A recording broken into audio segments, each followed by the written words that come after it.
ఒక్కసారి ఈ వీడియో చూడండి.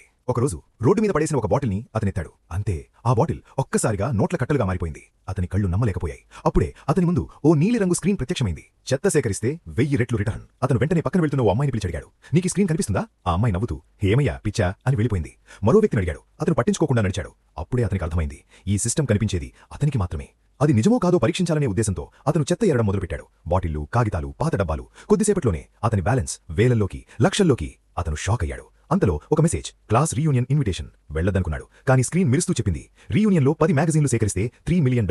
అతను వెళ్ళాడు. ప్లాన్ సింపుల్, కొన్ని మ్యాగజైన్లు తీసుకుని బయటకు రావాలి. కానీ ఒక క్లాస్మేట్ అతన్ని చూసి అరవడంతో అందరి చూపు అతనిపైనే పడింది. వీడేంటి భిక్షగాడిలా ఉన్నాడు అని నవ్వులు. అక్కడున్న ఓ ధనవంతుడు కావాలనే అతన్ని అవమానించాలనుకున్నాడు. తన పక్కన ఉన్న అమ్మాయిని డబ్బు తీసుకెళ్లమన్నాడు. ఆ అమ్మాయి అతని మాజీ ప్రేయసి, కానీ అతను ఆమె వైపు కూడా చూడలేదు. అప్పుడు ఆ రిచ్ గాయ్ వచ్చి, నీ పని చెత్త ఏరడమే, నీ జీవితమంతా పేదవాడివే అన్నాడు. అతను వాదించకుండా వెళ్లిపోవాలని చూశాడు, కానీ ఆపేశారు. వాడికి నమస్కారం పెట్టు, ఉద్యోగం ఇస్తాడేమో అని క్లాస్మేట్స్. అతనికి పట్టలేదు. అది చూసి ఆ రిచ్ గాయ్ కోపంతో ఒక్క తన్ను అతను నేలపడ్డాడు. ఇక ఆపుకోలేక అతను లేచి గట్టిగా అరిచాడు, నీ ఆస్తి నా ముందు ధూళి కూడా కాదు, నువ్వు నా షూలు కూడా తొడవడానికి అర్హుడివి కావు. అంతే, ఆ మాటలు రిచ్ గాయ్ని మండిపోయేలా చేశాయి. తన మనుషుల్ని పిలిచి అతన్ని టేబుల్ మీద పడేసి పట్టించారు. రెడ్ వైన్ తీసుకుని అతని తల మీద పోశాడు. అందరూ అనుకున్నారు తప్పు మనిషిని ఎదిరించాడు అని. కానీ అదే క్షణంలో సిస్టమ్ మెరుస్తూ కనిపించింది. Divine power activated. ఇప్పుడు అతని శరీరం వెలుగుతో నిండిపోయింది.